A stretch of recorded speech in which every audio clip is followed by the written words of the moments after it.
Gathered together from the cosmic reaches of the universe, here in this great hall of justice, are the most powerful forces of good ever assembled. I'm Batman.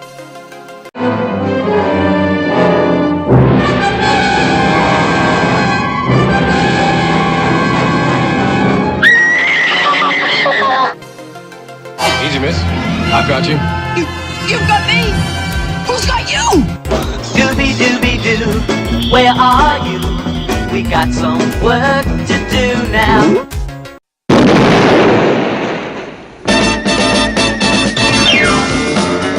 Wonder Woman! Wonder Woman!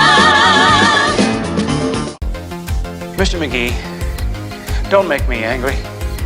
You wouldn't like me when I'm angry.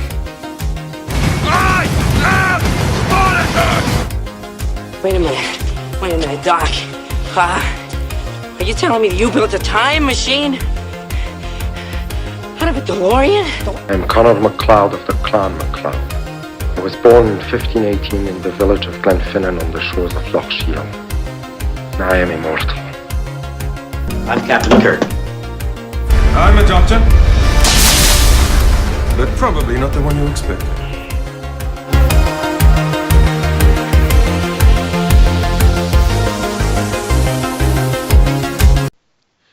Welcome everyone to Geek This Week. I'm your host, Billy Ward. Along with me is Sean the Shark Williams. Sean, how you doing? I'm doing good. We got a lot to talk about with Game of Thrones, man. Yeah, Game of Thrones and episode 4. Damn, we're already halfway through season 7. Mm-hmm. Yeah, only 3 episodes left. That sucks. But damn, what a great episode 4 was. And believe it or not, it's the shortest run episode in Game of Thrones so far. And before we start talking about it, to anybody that missed this episode, once again I ask, what the hell is wrong with you? So therefore, you're warned, spoilers are ahead. So let's get started, and man, just everything. We had the Lannisters in Highgarden. They're leaving with all the gold. They looted it, yeah. Yeah, they looted it. They took it from the Tyrells. And did you like that Bronn looking back at that and saying, well, what about that castle right there? And Jaime like, you don't want that. Besides, it's too big to keep up, and the Daenerys might try to take it back. Yeah, and that's funny is that you have a guy like Bronn who basically you pay him and he's good to go. And he got paid by Jaime Lannister and wasn't satisfied. Yeah, because which is kind of unusual for him. Yeah, but he's been promised this castle, the wife, castle. How long has he been?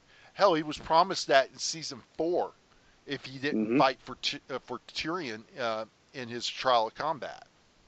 Yep. So, but, I thought that the expression on Bronn's face when he told him, you don't want that castle.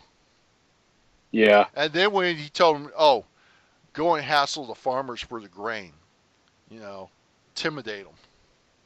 Yeah. And of course, the one that most of the people that I talked with have loved the most was, of course, the homecoming, Arya Stark coming home. Yes, absolutely. Oh, that was fun with the scene with her and the guards. Yeah, I was just like, you guys do realize she could kill you easily. Yeah, and then the wonderful reunion in the crypts with Arya and Sansa. Yeah. And then, of course, heading outside, tracking down Bran, who before that had a little discussion with Littlefinger, who Littlefinger gave him the Valyrian steel dagger. And when Bran, you could see when Bran said the words, chaos is a ladder, which were Littlefinger's own words, you could tell Littlefinger was spooked by that. Oh yeah, he was freaked out. He's like, what the hell? But yeah. Yeah, so you had that, and then you know, after you had the garden scene there Mhm. with Arya, Sansa, and Bram, and Bram kind of freaked Arya out when he brought up her kill list. Yeah. So basically, I think, I mean, safe to say with Bran, he's seen and sees everything. Yeah, he's spooking people out. But then we go to Dragonstone, and we have that scene with Jon and Daenerys. Daenerys in the caves, him showing her the drawings of the tree folk and the freemen, Yeah. and you see them bonding more together. Yeah, and she even said that she will fight for the North. She will help them Yeah, if he bends the knee. if he bends the knee, Which that was begs the the catch. question heading into this episode. With this coming episode, will Jon finally do it? That's the $1,000,000 question. But Well, here's the after thing. the I can understand his hesitation. I mean, the Targaryen isn't exactly a popular one, but also the fact that the last time he swore to something was with the Night's Watch, and look what that got him. They killed him. yeah, But at the same time, she made the good point. Which means more to him, the survival of the North, or his pride?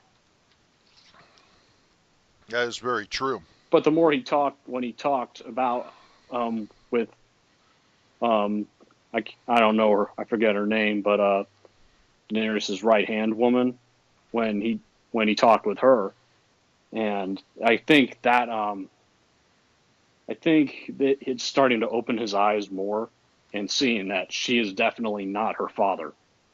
Mm. But then after they leave the caves, you have Varys and Tyrion come up to her and tell her, yeah, we got some good news and some bad news.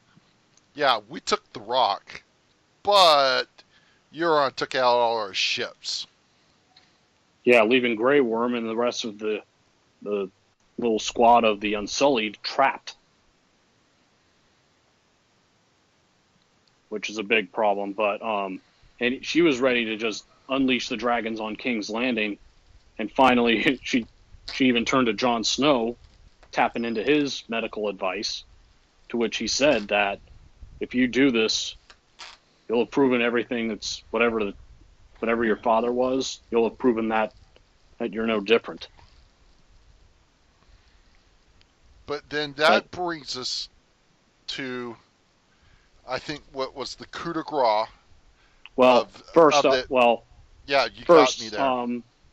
First, Jon Snow saw a Greyjoy ship, and when him and Davos got down, they saw Theon, and those two just stared at each other. And Theon tried to speak to Jon, and even said, "Is Sansa all right?" And Jon grabbing him by the collar, saying that what you did for Sansa is the only reason I'm not killing you.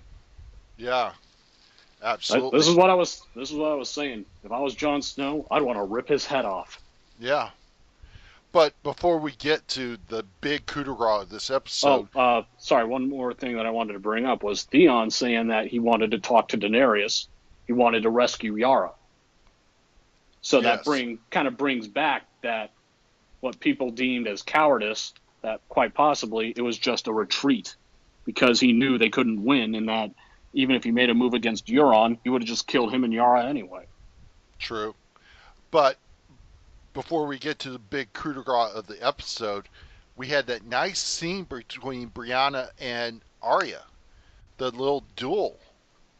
Which Brienne had to keep up with her. Oh, yeah. She finally had all that time with sparring with others, including her little squire. She actually had to keep up with Arya, which Sansa watched on and just thought, what happened to her? Yeah, and Littlefinger. If I was him, I'd watch himself, because just because Sansa hasn't made a move to kill him yet doesn't mean Arya will hesitate. Yeah, but and then that comment at the after where it ended in a draw, where Brianna asks her, "Who do you train with?" No one. Yeah, that was something. Yeah. So, the coup de grace of the episode. The Lannister army are heading are on the crossroads, heading into the King's Landing with all the grain. They've got the gold in, but they haven't got the grain in, and they hear this noise coming from a distance. And it's the battle cry of the Dothraki. And it's a noise you don't want to hear. And they try to set up a barrier, but it doesn't do them no good because Daenerys is leading the charge. With riding on top of Drogon. Oh, yeah. And the next thing you hear is her saying Dracarys, and Drogon just set those guys ablaze. Yeah, which brings me to saying, anybody in the mood for fried Lannisters? And let's set aside the fact that the damage Drogon did. The Dothraki were tearing them apart. Oh, true. Very true. And as far as why that is, here's the reason I'll tell you. The Lannister army trains to fight, true, but they rely on spears, shields, and armor. The Dothraki don't rely on armor. As far as I know, they're born and raised to fight the second they're ready to walk. Yeah. They know how to hunt, they know how to kill, and they know how to attack. Plus, when they have a cause to fight for, that makes them even more dangerous. And you saw that just before that one from House Tully stabbed that one Dothraki, the one that was fighting Jaime. Jaime couldn't hold his own against that one. But also, in Jaime's defense, he does only have one hand. True, but at the same time, he still finds a way to manage. But this was a further demonstration that none of House Lannister knows how to fight savages like the Dothraki. Oh yeah, I agree with that. And now, I think another highlight in this battle was Bronn using the Scorpion and got a shot on Drago. Drogon, yeah, which I Drogon. kind of had a heart attack with that one because as he was going down, but then when he pulled up and then you saw Bronn got him in the shoulder, I'm like, Bronn, run. Oh, and then Jaime charging toward Daenerys as she's trying to pull the bolt out. And let's not forget Tyrion in the distance with some of the Dothraki that weren't fighting, and even the Dothraki saying to Tyrion, "Your people can't fight." But when he saw Jaime and he goes, "Flee, you freaking idiot!" Don't do it, you dumb fuck. And then just as he got closer and Daenerys saw him, so did Drogon, and he was about ready to breathe fire and just turn Jaime to ash, which people keep thinking, like, theorizing of who it was. It was Bronn. Bronn pushed him out of the way. Oh, yeah. It was If you look in slow motion, you see from behind you, his attire and the hair, it was Bronn. Yeah, it was confirmed. It was Bronn who saved Jaime. But this just showed that, as powerful a fleet in the seas as Cersei may have with the Iron Fleet, Daenerys has a stronger army. Very true. Now, here's something some people mentioned to me, and this is very possible. They called that weapon the Scorpion. Why call it the Scorpion? Some people have said that the tip of the bolt has poison in it. Yeah, I don't think that's the case. Well, we'll see how that goes. We know he's not dead because we've seen pictures of him in the trailer for the next episode, so time will tell. They're not going to have something like that. Look, if somebody was poisoned or whatever, they waste no time in us knowing about it. Case in point, the Mountain, after his fight with the Red Viper. They later revealed that he had been poisoned, that the spear was poisoned. But also, it's a metal spear that launches at high velocity enough to puncture, supposedly, dragon scale. I think that does enough. True. But also, they know I doubt that they have. I mean, you'd have to actually think of a poison that would be powerful enough to kill a dragon. Which, lots of luck. Very true. Very true. So, But one thing I do think with that weapon, though, that we saw its weakness, or the weaknesses of it, if you're going to shoot at a dragon, you need to make that shot count. Because if you miss, or if you hit it, but it's not fatal, then the time it takes to reload it and aim it, you'll be dead if you try to shoot again. and especially if you've got 3 dragons you're taking on and you only have one of those, the odds are not in your favor. And that's the thing to also consider. Daenerys only used Drogon, and only some of her army, not all of it. And That's we true. saw them take Jaime Lannister's forces and decimate them. That Left is them true. as nothing but ash for the most part. I mean, That's not true. all of them, because we saw in the trailer that there were some that survived, and Daenerys saying to them that she did not come to murder, and offers them to join her or meet the same fate as their comrades. Yeah. So let me ask you this question, and this has been something I've heard people debate about. Do you consider this battle to be better than the Battle of the Bastards? Not quite. As much as I like this one, no. I cannot say that. Yeah, I have to say this is a great battle, but I still have to say the Battle of the Bastards. There was more at stake in the Battle of the Bastards. There was more story, more emotion behind it. It was a do or die situation. This was just one battle in a long war. True. Very true. Because with the Battle of the Bastards, Ramsay lost, then it would be the end of House Bolton. If Jon Snow's forces lost, it would be pretty much, well, with the exception of Arya and of course Bran, pretty much the demise of House Stark, and the North would be completely owned by the Boltons. True. Very true. So that's why I say Battle of the Bastards is still the bigger battle. But if you want to say that Cersei drew first blood with what she did to Daenerys' fleets, well, she may have drawn first blood, but Daenerys drew first flame. Yeah. Yes, she did. And like I said, the fact that this was only some of her army and one dragon, imagine what she could do against all of it. Plus the fact that all the wagons that didn't get to King's Landing were burnt to ash by Drogon. That's gonna hurt. Yeah, because that was the majority of that was food. Yeah, and if you end up having King's Landing full of starving people and also an army you can't feed, that's really gonna weaken Cersei. Well, these next 3 episodes are going to be must watch, absolutely.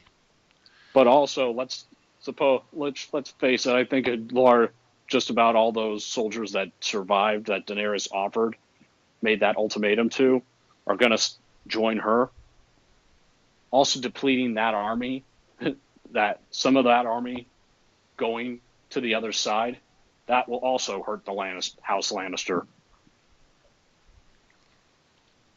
Yep. But the other thing that was, I remember with the trailer, Varys seeing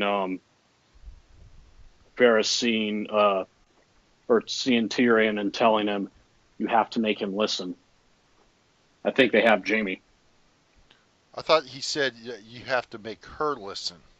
I thought I heard him, but if I'm right and they do have Jaime, they have the ultimate leverage over Cersei, and it'll be the true test of where she does stand with Jaime, whether she actually loves him or loves the power more.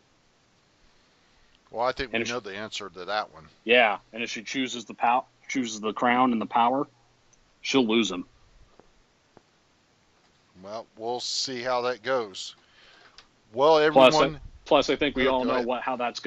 what that's gonna do to Jamie if knowing that he'll know that she's no better than the Mad King is, and he'll know what has to be done. But the other thing also that we saw in the trailer, it looks like, and I don't think he's back in Winterfell. I guess he got a raven that told him, but Jon Snow mentioning that Bran got a vision, and he knows where the White Walkers are going to attack. And Jon Snow was standing at the map inside Dragonstone. True. So it must have been that a raven was sent to him. Yeah, which most likely, I'm sure Arya or Sansa will mention that Bran and Arya are back home, which we saw how happy he was to see Sansa again. Can't imagine what his feelings will be knowing that Bran and Arya are alive. I think more Arya than anything, because he was closer to Arya. Yeah. Because if you remember, he was the one that gave her sword. Yeah, I think I think she might have been a little kinder to him than Sansa was. True. But very true. It's definitely interesting, and like I said, I'm predicting though if that's what makes me think if Jon Snow is already using the map and strategizing about the White Walkers, he'll do it. He'll bend the knee to Daenerys. We'll see. We will see this Sunday. Well, everyone, that's it for this week's edition of Geek This Week. I know all we talked about is Game of Thrones, but hey, it's well worth it. Game of Thrones is hot right now, and this is it's getting better with every episode. Yeah, this season seems to just raise the bar with each episode. Very true. So, Sean, do you have anything you want to plug? All right. You can follow me on Twitter at Sean_Will27. And my Facebook group for everything sports, media, entertainment, and especially the superhero stuff is Variety Bites. Also, it was announced that Wonder Woman will be released on digital on August 29th and Blu-ray DVD on September 19th. All right. I'm definitely waiting and buying it on Blu-ray. But yeah, all my stuff's digital, so I'm buying it, so I don't want to wait that long. Yeah. So everybody, don't forget to check out all the other great videos on the Geek This Week YouTube channel.